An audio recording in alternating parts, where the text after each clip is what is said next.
Okay, so you buy a supercar worth almost $500,000, take it into a cornfield, drive it like it insulted your mother, set it on fire, rack up millions of views, laugh about it, and think the story is over. The story? It's not over, because a year later, 6 officers roll up, put you in cuffs, and suddenly you're not dealing with views and likes anymore. You're dealing with felony tax evasion. This is exactly what happened to Whistlin' Diesel. One minute, he's annihilating a Ferrari F8 Tributo for entertainment, and the next minute, he's mugshot material. It's a saga full of horsepower, loopholes, Montana license plates, angry taxmen, and one YouTuber who insists he's doing nothing wrong. Today, we are unpacking all of it.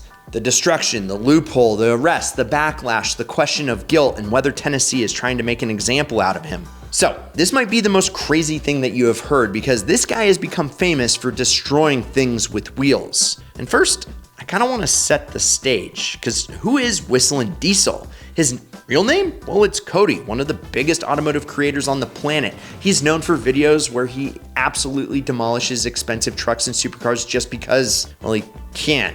The more insane the destruction, the higher the views. In early 2023, well, he bought an F8 Tributo. Not because he's a collector, not because he wanted a garage queen, not because he wanted to cherish an Italian masterpiece. Nah, he bought it specifically to destroy it. And he documented the entire process. He drove the car through dirt, through fields, through anything that was not a road, until one day he ripped through a cornfield so aggressively that the Ferrari actually caught fire. It burned completely, reduced to metal spaghetti. The video blew up online, millions of views, tons of reactions. People either loved the chaos or hated the sacrilege. But once the Ferrari was nothing but ashes, everyone assumed the whole thing was absolutely over. Wrong. And here's the important detail Cody always brings up. The Ferrari didn't even burn in Tennessee. He says it burned in Texas. He keeps pointing out that because he believes Tennessee shouldn't be able to tax a car that he bought out of state and literally died out of state, which is part of why he claims the whole case doesn't make any sense. Here's where things actually get kind of messy, because when Cody bought the Ferrari, he did not register it in Tennessee, which is actually where he lives. Instead, he registered the car through a Montana LLC. You see where we're going here? That's the core of this entire saga, because Tennessee believes that he did that to avoid paying roughly $30,000 in sales tax. And avoiding sales tax by registering your car in Montana is an old trick, a very common trick, a trick used by wealthy car owners, RV owners, exotic buyers, and anyone trying to dodge the taxes in their home state.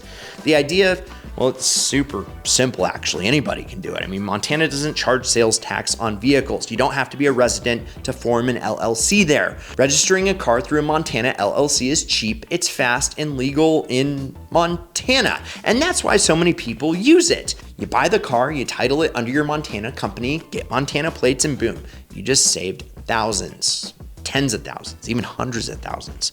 But save thousands from who? From your home state. And that's where the tax man starts sharpening his pencil.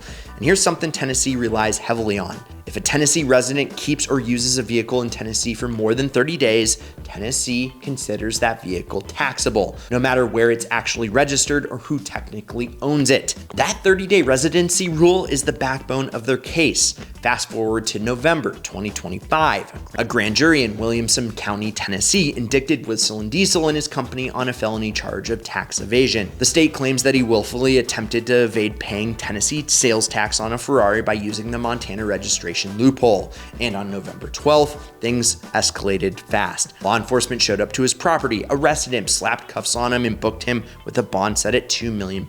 Yeah, $2 million for a $30,000 tax bill. That bond number alone basically screams, we are making a point. And what makes that bond even crazier is that most tax evasion bonds are usually under $50,000. So Tennessee didn't just set a high number, they launched it into orbit to send a message before the case even began. Whistlin' Diesel didn't take long to actually speak out. He posted his mugshot, he joked about it, he said the arrest was 100% real, not AI. Then he released a video explaining his side. According to him, registering the Ferrari in Montana was standard practice for exotic car owners. He even claimed a huge percentage of luxury car buyers use Montana LLCs to avoid taxes, and he thought it was just normal. He said he was never contacted by Tennessee beforehand. No warning, no bill, no letter, nothing. He insists he paid all his taxes and has never tried to dodge anything. He says he was blindsided, but Tennessee clearly disagrees. And here's another important nuance he brings up. He says Ferrari ownership was technically through a company, not through him personally.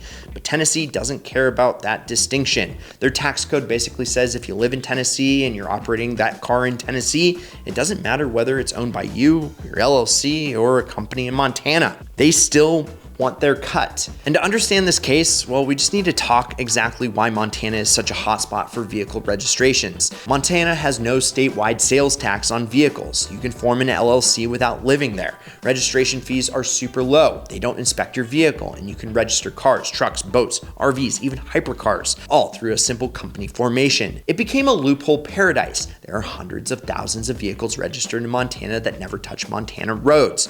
You'll see Lamborghinis at car meets in Los Angeles, Ferraris and Texas McLarens in Florida all wearing Montana plates. And for years, states pretty much ignored it. Wealthy people got away with it. Middle class people got away with it. YouTubers, well, they got away with it. But here's the missing context that explains everything happening now. States have lost literally billions of dollars in unpaid vehicle taxes because of Montana LLC abuse. So the crackdown, it ain't random. It's financial pressure. They want their revenue back. And with technologies like automatic plate scanners, it's easier than ever for states to track where a car actually lives. But recently, states have been cracking down hard. California has been particularly aggressive, tracking down Montana plates and billing people for unpaid taxes. Utah passed specific laws targeting Montana registered vehicles. Illinois changed its rules. Wyoming has a system for detecting out-of-state registration. Across the country, the free ride, well, it's ending. States are tired of losing tax revenue, and when they finally decide to enforce, they go for high visibility cases first. It is just a classic move, catching the biggest fish and the rest of the school scatters.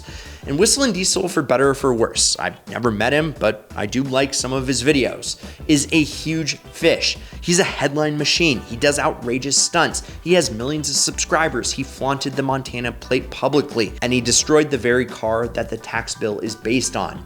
If you're a state trying to send a message, that is your guy, because when you arrest someone with that big of an audience, word spreads fast. And that brings us to public reaction.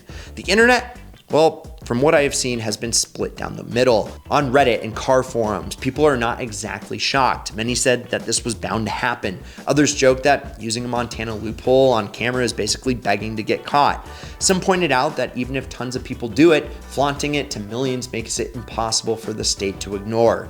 They argue this is a victimless maneuver, that he paid to register the car legally in Montana, that the Ferrari burned down anyway, and that Tennessee is just being overly dramatic. There are also people who say the state only cares because he's famous, and this is selective enforcement. Social media is full of memes, jokes, debates, and outrage. The story blew up instantly because it hits all the ingredients of internet virality: a destroyed Ferrari, a controversial creator, a government cracking down, and the timeless topic of rich people trying to avoid taxes. But now we get into the core question: will Whistlin' Diesel be found guilty? Tax evasion charges usually come down to intent. Did the person knowingly try to avoid paying taxes? In this case, Cody openly admitted he used a Montana LLC to avoid sales tax. That's the part that makes this tricky for him. I mean, legally registering a vehicle in Montana is fine if you live there or your vehicle actually operates there. But if your real home is in Tennessee and the vehicle is used in Tennessee, Tennessee can say you owe them tax because you're using their roads and benefiting from their services. The prosecution doesn't need a dramatic investigation. All they need to do is prove that you lived in Tennessee and used the Ferrari there before torching it. And since he literally filmed himself with the car in Tennessee and posted it online, well, they likely have more than enough proof. And here is the tire kicker. Even though the Ferrari was destroyed, that doesn't erase tax liability. A car's VIN and its paper trail continue to exist on record, and tax law says that tax was due the moment the car was brought into Tennessee, not the moment it was burned. The defense might argue that he misunderstood the law or assumed that Montana registration covered him, but courts rarely accept "I just didn't know" as a defense when you take deliberate steps to registering something out of state. Forming an LLC is intentional. Filing title paperwork is intentional. Using a Montana plate in Tennessee, well, it's intentional. It's not something you do accidentally. So if I had to predict, I'd say he either takes a plea deal or gets found guilty. The penalty probably won't be prison time unless he fights it aggressively and loses. It's more likely that he's gonna have to pay the tax, pay the penalties, pay fees, maybe perform some kind of compliance requirement. But the felony charge being on the table shows how serious Tennessee is about making an example. And that leads us to the second big question. Are they making an example out of him?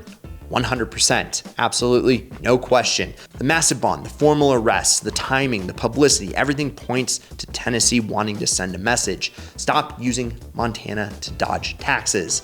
And going after a high-profile YouTuber is the fastest way to send that message. Whether that's fair, well, it's very debatable, but it's very obvious. Cody even said it himself. He said they picked the worst possible person to try to intimidate because he'll just make the whole thing even bigger online. And honestly, he's right. This story, it's everywhere. Now, thousands of exotic car owners with Montana plates are sweating, and some of them are probably already calling accountants to fix their paperwork. But this might backfire on Tennessee, at least in terms of PR, because the more Cody talks about this, the more people realize how common the Montana loophole is. He's already hinting at moving business operations to Montana for real, buying land there, legitimizing everything so that the loophole becomes a feature instead of a crime. And if he does that, Tennessee loses even more tax revenue long term. I guess it's just a weird situation. Both sides are trying to scare the other. Tennessee wants to scare luxury car owners into paying taxes. Cody wants to scare Tennessee with publicity. And the internet is stuck in the middle watching the chaos unfold with a little bit of popcorn.